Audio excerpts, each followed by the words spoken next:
मैं तो धामी से कह रहा हूँ भाई, मैंने अपना हाथ तो देख ही रखा, मेरे हाथ में संघर्ष लिखा है। अच्छा, मेरे हाथ में संघर्ष लिखा है। फिर उसके बाद लोग सोचते हैं हरक सिंह समाप्त, हरक सिंह फिर एक नए मुकाम पे। मैं महेंद्र भाई का भी देखना चाह रहा हूँ कि वो हार कैसे चुनाव हार जाता है। मैं महेंद्र भाई के भी देखना चाह रहा हूँ कि वो तो कैसे चुनाव हारता है। कि भाजपा सरकार जब जब डरती है पुलिस को आगे करती है।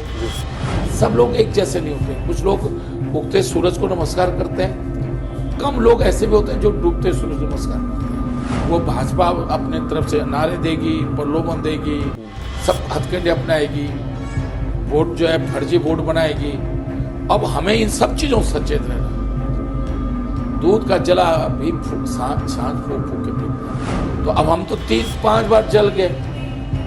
हम 14 जल गए, 17 जल गए, 19 जल गए, 22 जल गए, 24 जल गए।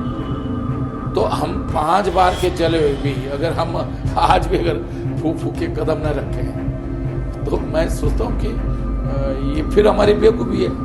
फिर तो हमारी मतलब हमारी कमी है। मेरे घर पे पत्थर मारे गए हैं तो मेरा घर पे तो कुछ है ही नहीं। मेरा घर तो मजबूत है, तुम्हारा घर तो कांच का है। तो मैं नहीं मारूंगा पत्थर तुम्हें, मैं भी मारूंगा। व्यक्ति को ऑफेंसिव होना चाहिए, पार्टी को ऑफेंसिव होना चाहिए। अगर हम डिफेंसिव रहेंगे तो हम फिर 22 की तरह हम मुश्किल हो जाएगा हमारे लिए। ऐसे माना कल हम धामी पे अटैक करते हैं, वो धामी को हटा देंगे तो खेल खत्म। उन्होंने हरियाणा में मुख्यमंत्री को चुनाव से कुछ महीने पहले हटा दिया, नया फेस दे दिया। ऐसे पहले जो है त्रिनेन्द्र को हटाया, तीरथ को हटाया, धामी को ला गए, सब खत्म। तो सब सारे जो सरकार के खराब काम थे वो खत्म हो गए। धामी जब जब डरता है पुलिस को आगे करता है। इस प्रदेश को धर्म के नाम पे बांट दिया है, इस प्रदेश को जाति के नाम पर बांट दिया है, इस प्रदेश को क्षेत्रवाद के नाम पे बांट दिया है। और इस प्रदेश को जो एक गुलदस्ता था हमारा, बोलते हैं कि मैं डर जाऊंगा, कमजोर पड़ जाऊंगा। अरे तुमने सीबीआई भेज दी, ईडी भेज दी, मैं नहीं तब नहीं डरा तो अब डरने वाला हूँ क्या? उत्तराखंड कांग्रेस ने साल 2027 विधानसभा चुनाव की तैयारियां शुरू कर दी हैं और इसको लेकर पंचमुखी नेतृत्व भी उत्तराखंड कांग्रेस को दिया गया है। ऐसे में अगर उत्तराखंड चुनाव प्रबंधन समिति की बात की जाए तो पूर्व कैबिनेट मंत्री और लंबा अनुभव रखने वाले राजनीति के डॉक्टर हरक सिंह रावत को जिम्मेदारी सौंपी गई है। वो इस वक्त हमारे साथ हैं। रावत जी, शुरुआत करते हैं मैनेजमेंट कमेटी से। बड़ी जिम्मेदारी और आपका मैनेजमेंट में अनुभव भी तगड़ा है, किस तरह से रहेगा पूरा कार्यक्रम? देखिए, हम क्योंकि हमारे लिए बहुत चुनौतीपूर्ण है जी, और 2 स्तर है। एक प्रदेश व्यापी माहौल खड़ा हो पूरे प्रदेश में, जो जन समस्या हैं, चाहे युवाओं की हैं, चाहे किसानों की हैं, महिलाओं की हैं, बाढ़ की हैं, मैदान की हैं, उन सारी समस्याओं को हम प्रदेश के स्तर पर सड़कों पर भी और हमारे विधायक सदन में भी हम इसको लड़ाई को लड़ेंगे, जिससे कि कांग्रेस पे लोगों का भरोसा हो जाए।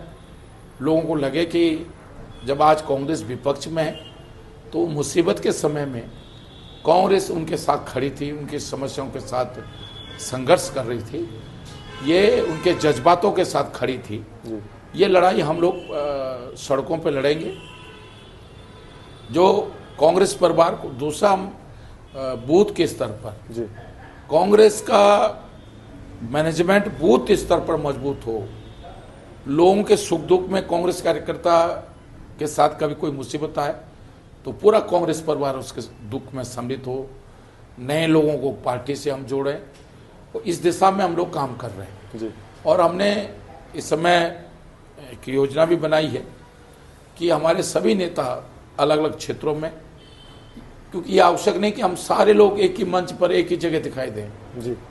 कहीं अगर प्रीतम भाई दौरा कर रहे हैं, मीटिंगें ले रहे हैं, तो कहीं गोदयाल जी ले रहे हैं, कहीं मैं ले रहा हूँ, कहीं आर्य जी ले रहे हैं, कहीं मान्य करण मेहरा जी ले रहे हैं, कहीं मान्य हरीश राव जी ले रहे हैं, कहीं हमारे बेड़ जी ले रहे हैं, कहीं हमारे दूसरे साथी ले रहे हैं, जिससे कहीं सुरभि सजवान ले रहे हैं। तो जिससे कि कांग्रेस की उपस्थिति, कांग्रेस का संघर्ष हर जगह दिखाई दिए। तपोवन से लेकर जसपुर तक, धारचूला से लेकर मंगलौर तक, पूरे प्रदेश में जो है लोगों की उपस्थिति दिखाई दे।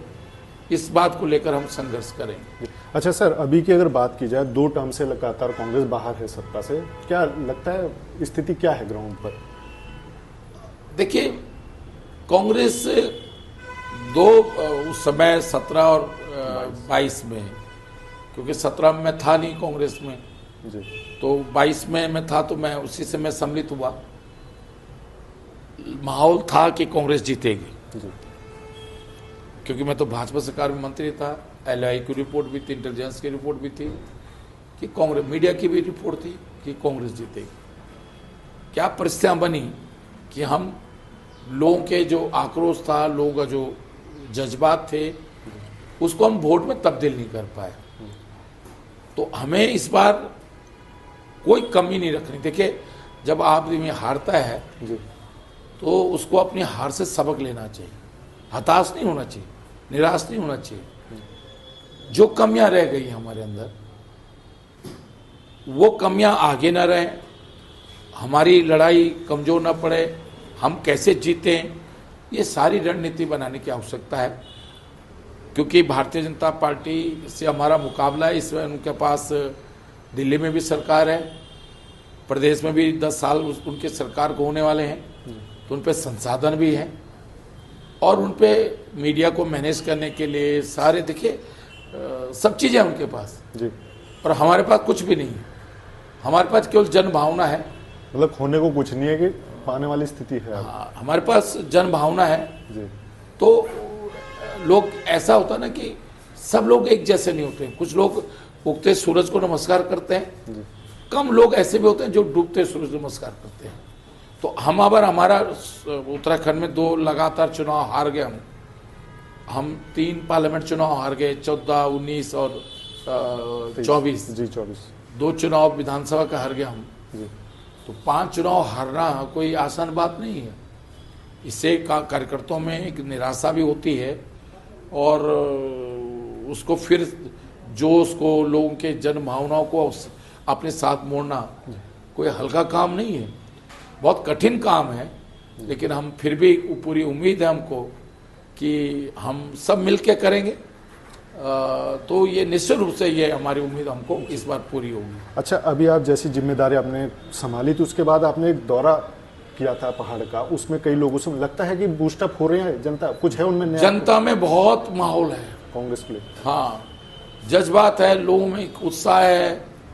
मैं तो जहाँ जा रहा हूँ, जी लोग कह रहे हैं कि भाई अगर आप ठीक से इसी तरह आप चलते रहे तो कांग्रेस सरकार आएगी। लोग वोट देना चाहते हैं कांग्रेस को। अच्छा, अगर हम लोगों के जज्बात को पोलिंग बूथ तक नहीं बदल पाए, इसमें इसका मतलब जनता की नाराजगी नहीं है कांग्रेस से, ये हमारी कमी है कि हम एक्सेप्ट कर लोगों की भावनाओं को, जज्बात को पोलिंग मत पेटी में नहीं बदल पाते हैं, तो ये हमारी कमी है। जी। लेकिन मुझे पूरी उम्मीद है कि इस बार हम सब मिलकर जो है उत्तराखंड में कांग्रेस सरकार बनाएंगे।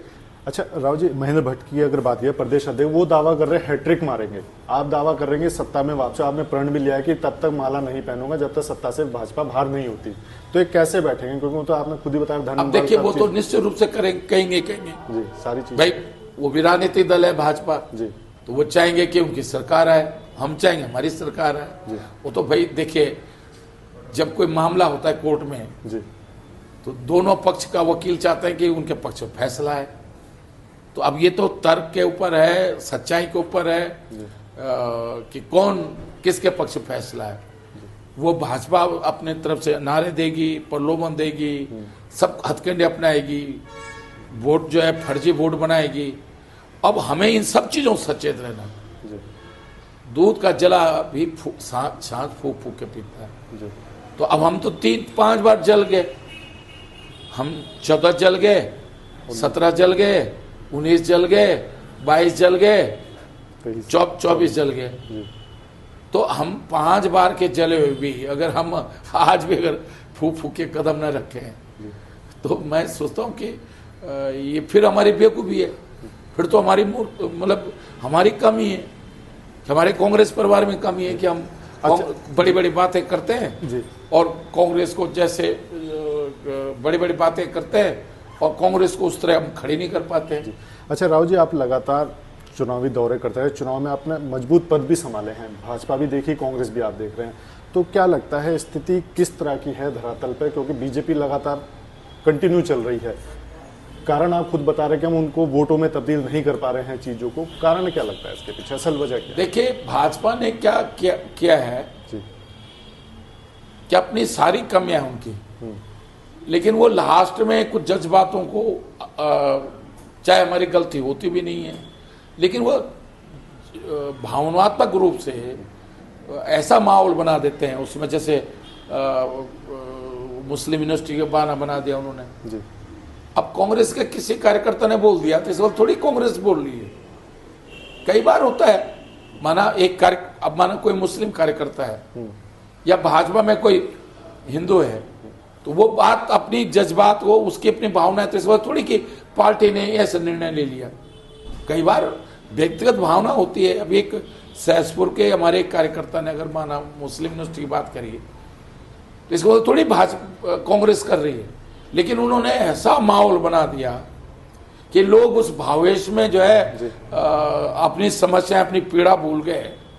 अच्छा, तो राव जी इसमें क्या लगता है सर, ये कांग्रेस डिफेंस नहीं कर पाती सही से, अपनी बात जनता तक नहीं पहुंचा पाती इस तरह की चीजों पे? नहीं, डिफेंसिव होना ही नीचे मैं आपको बताऊं जी, मैं मिलिट्री साइंस का विद्यार्थी हूं। जी, व्यक्ति को ऑफेंसिव होना चाहिए, पार्टी को ऑफेंसिव होना चाहिए। अगर हम डिफेंसिव रहेंगे तो हम फिर 22 की तरह हम मुश्किल हो जाएगा हमारे लिए। हम जितने ऑफेंसिव होंगे और अपने स्वार्थ हमको छोड़ने होंगे कि भाई सरकार से छोटे मोटे काम है हमारे माना, उन कामों को छोड़ना होगा हमको। अगर हम अटैक नहीं करेंगे, और वो भी हमको व्यक्तिगत अटैक नहीं करना है जी, हमें धामी पे व्यक्तिगत अटैक नहीं करना, हमें धन सिंह पे व्यक्तिगत नहीं करना, सतपाल महाराज व्यक्तिगत नहीं करना, हम भाजपा सरकार पे करेंगे। क्यों? कारण क्या है, जैसे प्रेम अग्रवाल पे हमारे कुछ साथियों ने अटैक किया, उन्होंने हटा दिया, तो अब क्या है, कुछ नहीं, खत्म खेल। 6 महीने मेहनत करी और 6 महीने बाद उन्होंने हटा दिया। ऐसे माना कल हम धामी पे अटैक करते हैं और वो धामी को हटा देंगे जी, तो खेल खत्म। उन्होंने हरियाणा में मुख्यमंत्री को चुनाव से कुछ महीने पहले हटा दिया, नया फेस दे दिया जी, ऐसे पहले जो है त्रिनाथ को हटाया, तीरथ को हटाया, धामी को ला गए, सब खत्म। तो सब सारे जो सरकार के खराब काम थे वो खत्म हो गए। तो मैं इसलिए कह रहा हूं कि हमारा जो मोर्चा होगा वो धामी नहीं होगा, धन सिंह नहीं होगा, सतपाल महाराज नहीं होगा, महेंद्र भट्ट नहीं होगा, हमारा मोर्चा भारत शपथ सरकार होगी। आज मैंने जब नारे लगाए नरसिंह वाले में जी, तो सुर में भी लगा रहा था नारे, धामी की धामी जब डरता है पुलिस को आगे करता है। फिर मैंने सोचते सोचते मैंने कहा मैं लोगों को ज्ञान बांट रहा हूँ और खुद ऐसा बोल रहा हूँ, तो मैंने तुरंत चेंज करा कि भाजपा सरकार जब डरती है पुलिस को आगे करती है जी।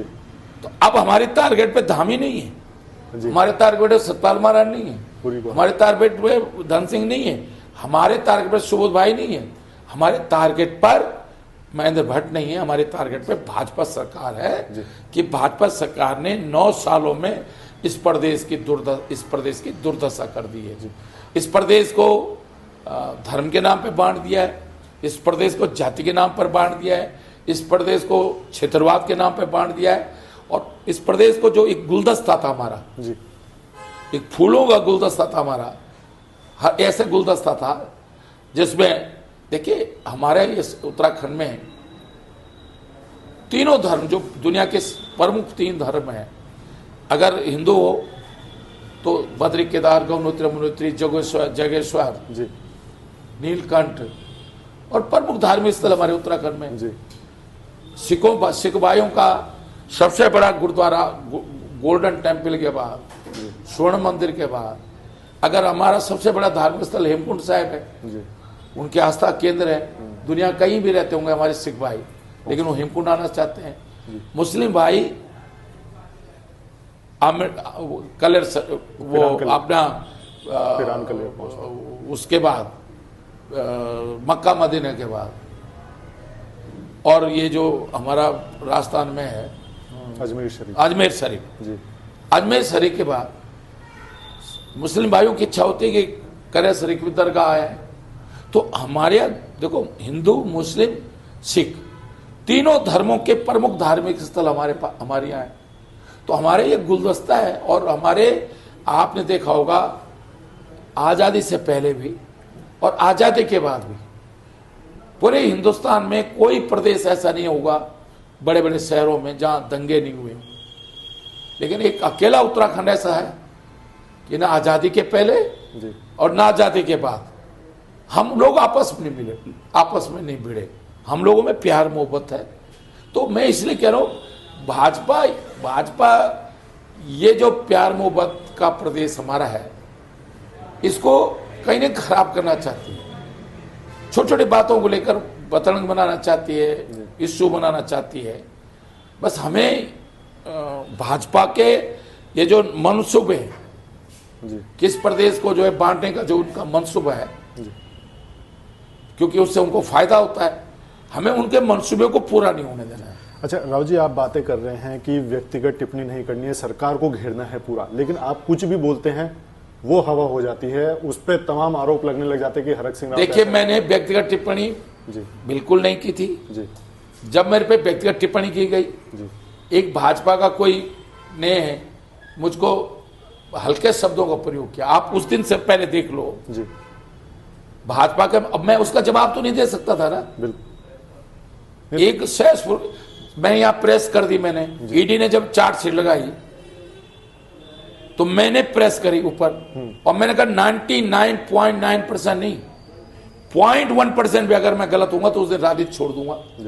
जब इतना बड़ा दावा मैंने कर दिया और उसके बावजूद भी जिसमें ईडी ने जांच कर ली हो जिस मुद्दे पे, उसके बावजूद भी निशंक जी ने, जिनको निशंक सरकार ने, जिसको गढ़वाल विकास निगम में उपाध्यक्ष बनाया था, वो मेरे खिलाफ प्रेस कॉन्फ्रेंस करके मेरे खिलाफ आरोप लगा रहा है। तो क्या मैं चुप रहूंगा? क्या मैं चुप थोड़ी रहूंगा। अगर वो मेरे पे आरोप लगेगा तो मेरी मजबूरी है। मुझको अगर हल्के शब्दों का प्रयोग किया जाएगा तो वो तो झूठी बात कर रहे हैं मेरे खिलाफ, वो तो झूठे आरोप लगा रहे हैं मेरे खिलाफ, लेकिन मैं तो सच्ची बात करूंगा ना फिर। और मैं अब जैसे मैंने कोई एक बात ऐसी नहीं बोली है, जो सत्यता के से परे हो, जो बात सत्यता के परे हो, मैंने कोई ऐसी बात नहीं बोली। अच्छा सर, आप कुछ भी बोलते हैं, हम किसी एक टिप्पणी की बात नहीं करेंगे। बीजेपी के पूरी, चाहे अध्यक्ष हो, नीचे मंडल अध्यक्ष तक के लोग आप पे अटैकिंग मोड में आ जाते हैं। क्या लगता है कि सिर्फ हरक सिंह रावत की घेराबंदी हो रही है? इसलिए कि उनको लगता है कि भाई कहीं ना कहीं वो मुझसे डरे हुए हैं, सहमे हुए हैं जी। उनको, क्योंकि वो जानते हैं जी, मुझे जानते हैं, और इसलिए उनको मालूम है कि हरक सिंह को हमने कमजोर कर दिया, हरक सिंह का मनोबल तोड़ दिया, हरक सिंह को उलझा दिया, हरक सिंह की छिदे लेदर करा दी। नहीं तो एक चीज सुनो ना, जैनी प्रकरण एक षड्यंत्र था मेरे खिलाफ। किसने करा षड्यंत्र? वो सीबीआई की जांच में। तो मैं करूंगा ना, फिर मैं बोलूंगा, अब आज फिर बोलूंगा। तो मैं चाहता हूं कि मैं अब दोबारा उस चीजों को दोहराऊं, लेकिन मैं नाम नहीं ले रहा हूं। अब सीबीआई की रिपोर्ट देख लो उस समय जैनी प्रकरण में कि किसने मेरे खिलाफ षड्यंत्र करा। वो तो लड़की बोडो गुरवादी लड़की थी। सीबीआई की रिपोर्ट में उसको आतंकवादी समझकर बरेली में जब प्रधानमंत्री अटल बिहारी वाजपेयी थे तो उसको गिरफ्तार किया गया था जी। वो 6 महीने नारी निकेतन में जेल, मतलब नारी निकेतन में रखा गया था जी। तो आप उसका प्रयोग करके आपने मेरी राजनीति को धूमिल करने की कोशिश करी है, और फिर दोहरा रहे हैं बार बार भाजपा के लोग। मैंने एक चीज, मैं उन लोगों से जो मैं देख रहा था, कोई भाजपा को कोई लिख रहा था कि जैनी प्रकरण की सजा मिल रही है मेरे को, ये मिल रही है। अरे हरक सिंह रावत, मैं 2002 का चुनाव जीता लगभग 700-800 वोट से, और 2007 का चुनाव जीता मैं उसी विधानसभा से, इलेक्शन से। यही दिलीप रावत के पिताजी माननीय भारत सिंह रावत जी को, स्वर्गीय भारत सिंह रावत जी को मैंने 5000 अधिक वोट से हराया। और प्रधानमंत्री मनमोहन सिंह जी की मौजूदगी में लैसडाउन में कहा जनता के बीच में, किसी ने नहीं बोला मुझे कि आप ऐसे बोलो, मैंने खुद कहा प्रधानमंत्री की, डॉक्टर मनमोहन सिंह की मौजूदगी में कहा कि मैंने कहा सीबीआई ने मुझे क्लीन चिट दे दी, डीएनए में मैं क्लीन चिट निकल गया, कोर्ट ने मुझे क्लीन चिट दे दी। लेकिन एक राजनेता के लिए जनता का अदालत सबसे बड़ी अदालत होती है। मैं आज जनता के अदालत में अपना मामला रख रहा हूं और मुझे पूरी उम्मीद है कि जनता इस पे न्याय करेगी और जनता ने मुझे मेरे पक्ष में निर्णय दिया।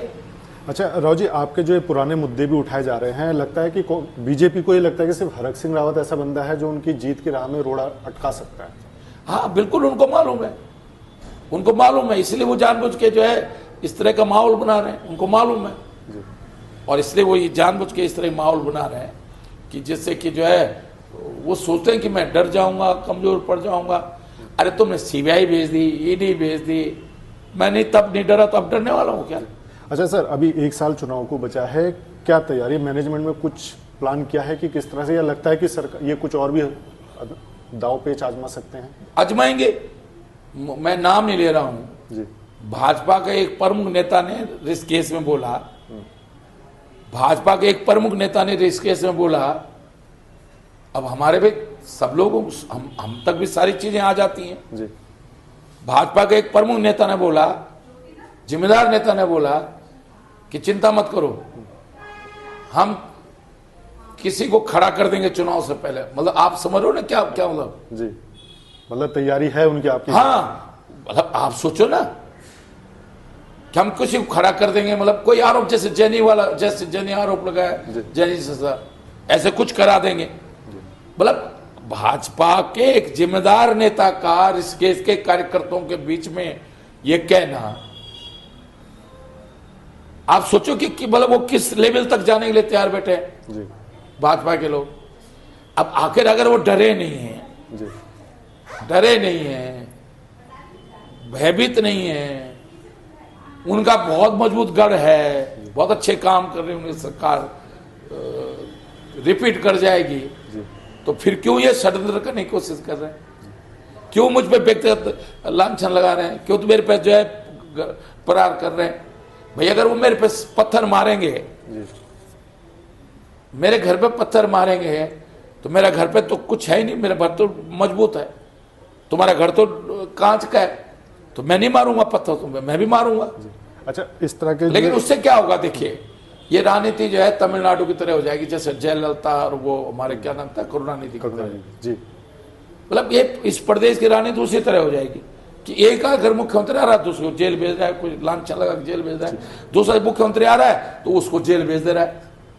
अच्छा राव जी, आप लगातार, आपकी कई चीजें ऐसी है जो चर्चाओं में आ जाती है, कभी आप कुंडली देख लेते हो, कभी भविष्य बता देते हो, तो क्या भाजपा वालों की सबकी कुंडली भांजती है आपने, अब भविष्य भी? नहीं, मैंने बहुतों का हाथ देखा नहीं। अच्छा। और मतलब मैं तो कह रहा हूं कि अगर, मतलब मैं ये नहीं कह रहा हूं, देखिए बहुत साफ करो, हस्तरे का विज्ञान सही है या गलत है मुझे नहीं मालूम, मैं बहुत साफ कहता हूं, लेकिन मैंने अब तक जिनके हाथ देखे, एक रमोला जी हैं हमारे कांग्रेस के वरिष्ठ नेता हैं भाववाला के जी। जब विजय बहुगुणा, मैं किस्सा सुना रहा हूं, विजय बहुगुणा टीडी से एमपी का चुनाव हार गए थे जी। हम चक्रौता पीठ बनवा के गेस्ट हाउस में बैठे थे, ऐसे ही मैंने उनका हाथ देख लिया। अब मैंने ये नहीं बोला उनको कि 40 साल की उम्र के आसपास, मतलब थोड़ा सभ्य भाषा बोला, मैंने कहा रमोला जी आप 40 साल की उम्र के आसपास आप मानसिक रूप से बहुत पीड़ित थे, ये नहीं बोला पागल हो गए थे, मैंने कहा आप मानसिक रूप से बहुत पीड़ित हुए थे। मैंने कहा ये हंसने का, तो उन्होंने कहा राहुल जी आपने बिल्कुल, विजय बहुगुणा जी की मिसेज भी थी, भाभी जी भी थी, विजय बहुगुणा भी थे, बहुत लोग थे, अच्छा, सभी के बीच में 40-50 लोग थे, तो कहने का बिल्कुल आपने सेका। मैं तो ऐसा पागल हो गया था कि लोग कमरा बंद करके जो है कमरा बंद रखते थे, और तब मैं मेरी ऐसी मन स्थिति हुई थी। तो अभी मैंने एक को देखा, अपने एक कार्यकर्ता का हो, मैं एक हॉस्पिटल मिलने गया जी। अब उसके सामने, उसके परिवार के सामने तो नहीं बोल सकता था, तो ऐसे लेटा हुआ था, तो मेरा हाथ ऐसे देख लिया उसका हाथ, तो मैंने पूछा विजय चौहान को, और बाहर आया मैं, और मैं डॉक्टर से बोला, जो डॉक्टर हमारे साथ गया था, मैंने कहा भाई 4-5 दिन से ज्यादा उम्र नहीं है अगले की। तो मैं इसलिए कह रहा हूं, कारण क्या है कि जब एक बार 98 में मैं क्या होता, जब खराब समय होता ना मेरा, जी जब कोई खराब समय होता मेरा, तो उसमें मैं दो चीजें करता हूं। 98 में जब मायावती और कल्याण सिंह, मैं मायावती के साथ था, खाद्य ग्रामोदय बोर्ड का चेयरमैन था। मायावती ने जब कल्याण सिंह से समर्थन वापस ले लिया, तो मैंने भी एक नैतिकता के आधार पर कि भाई मुझे मायावती ने खाद्य ग्रामोदय बोर्ड का चेयरमैन बनाया था, तो मैंने भी रिजाइन कर दिया। तो वो 6 महीने साल भर मेरा राजनीतिक रूप से बहुत खराब समय था। मतलब कोई काम नहीं था, कोई जन आंदोलन करने की भी कोई जिम्मेदारी नहीं थी। तो उस समय मैंने क्या किया कि मेरे श्रीनगर में एक छोटा सा होटल है जी, उस पर मैंने कमरे पे टीवी भी नहीं लगाया, और मैंने उस समय अपनी अंग्रेजी भी अच्छी करी, क्योंकि हम लोग देखो 6 से अंग्रेजी पढ़ी हम लोगों ने, इंग्लिश स्कूल में पढ़े नहीं हम लोग। A for apple, B for book, C for cat. अब देखो मैं जब अपने बारे में कहता हूं तब कोई नहीं कहता कि राव जी देखो अपने बारे में वो बोल रहे हैं। यही चीज मैं दूसरे के लिए बोलता हूं तो लोग कहते हैं यार तुमने टिप्पणी कर दी। मैं देखिए, अगर हम अपने अस्तित्व को नहीं समझेंगे ना जी, अगर हम अपनी जमीन को नहीं समझेंगे कि हम किस जमीन से आए हुए लोग हैं, तो भाई साहब फिर वो घमंड है फिर तो हमने ए फॉर एप्पल 6 से शुरू किया देवल स्कूल में। जब मैं छठवीं में गया, गांव गैर गांव खिरसुबलाव में प्राइमरी स्कूल में, तो हमने 5वीं तक तो अंग्रेजी पढ़ी नहीं। तो अब हमारे अच्छा जब इंटर करने के बाद बीएससी में अंग्रेजी माध्यम होना था, तो मैंने सब्जेक्ट चेंज कर दिया, क्यों मैं नेतागिरी में आ गया, तो मैंने आर्ट्स के सब्जेक्ट ले लिए। तो फिर हमारी अंग्रेजी थी, मेरे पे अंग्रेजी सब्जेक्ट था इंटर में, लेकिन हम लोग साइंस के स्टूडेंट, मैथमेटिक्स का स्टूडेंट, हम अंग्रेजी हिंदी पे ध्यान नहीं देते थे, क्योंकि हमारा 7 बुक मैथमेटिक्स की थी, इतनी बड़ी बड़ी बुक फिजिक्स की थी, इतनी बड़ी बड़ी केमिस्ट्री बुक थी। तो हमारा टाइम फिजिक्स, मैथ्स, फिजिक्स पढ़ने में ही निकल जाता था। तो इसलिए हम अपनी अंग्रेजी भी ज्यादा ध्यान नहीं दे पाते थे, केवल एग्जामिनेशन से 2-4 दिन पहले पढ़ते थे। तो मैंने वो जब 6 महीने मैंने अपनी अंग्रेजी को ठीक किया।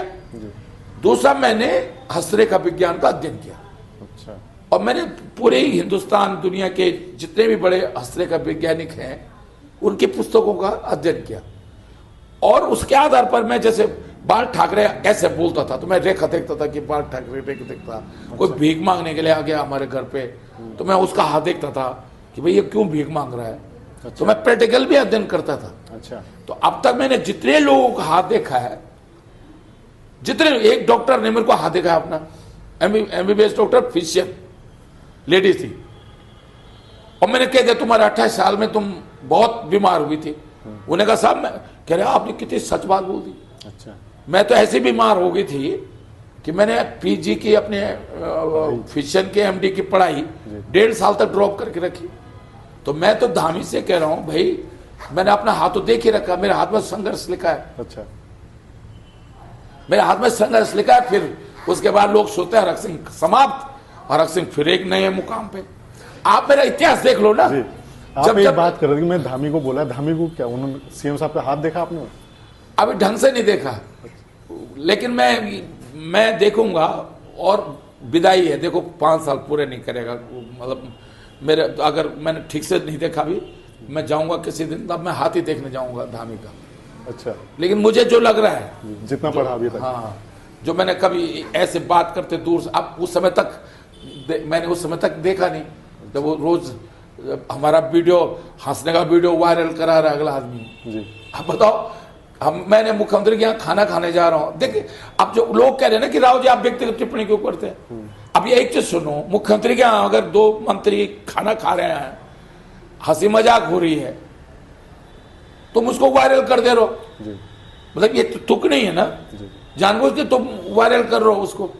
अब अगर मैं भी कर दो रहा हूं, तो मैं तुम्हारे भी जन्म पत्र खोल दे रहा हूं, तो तुम कह रहे हो कि व्यक्तिगत टिप्पणी कर रहे हो। अच्छा, तुम कुछ नहीं छोड़ रहे हो मेरे।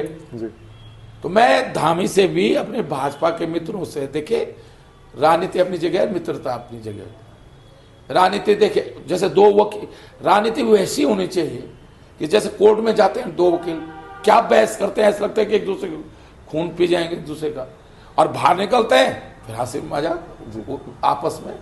अरे भाई, राजनीति कोई व्यक्तिगत दुश्मनी थोड़ी है।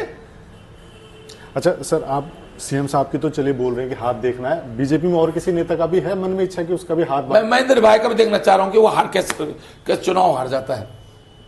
मैं महेंद्र भाई के भी देखना चाह रहा हूं कि वो कैसे चुनाव हारता है। देखो, एक बार तो खुद हारा राजेंद्र भंडारी से, फिर राजेंद्र भंडारी को अपने साथ सम्मिलित करा लिया, फिर उपचुनाव में विजय प्रदेश अध्यक्ष के रूप में, प्रदेश अध्यक्ष रूप में भी देखिए पूरे प्रदेश में जीत जाए भाजपा।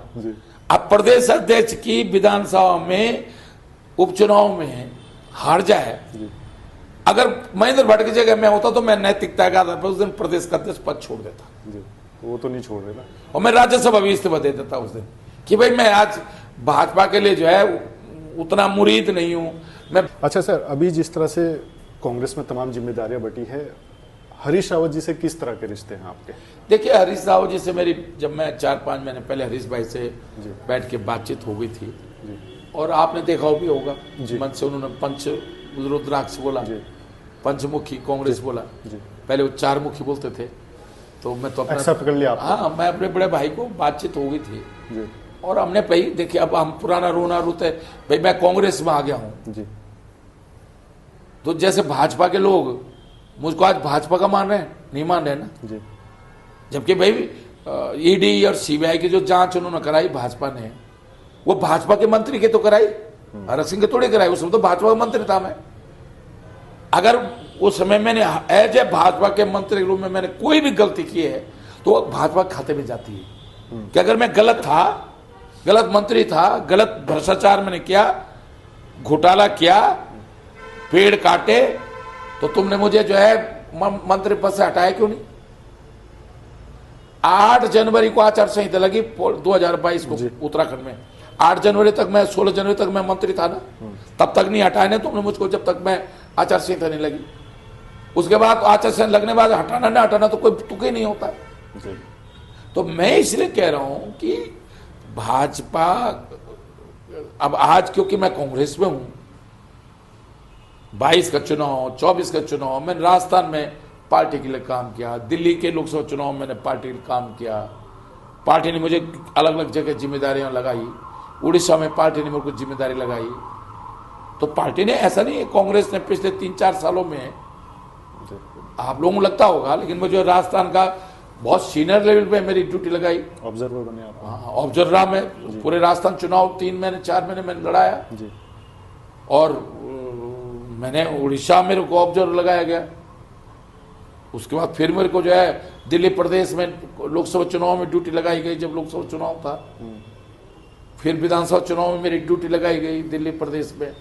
तो हमने तो काम किया है पार्टी की लगातार।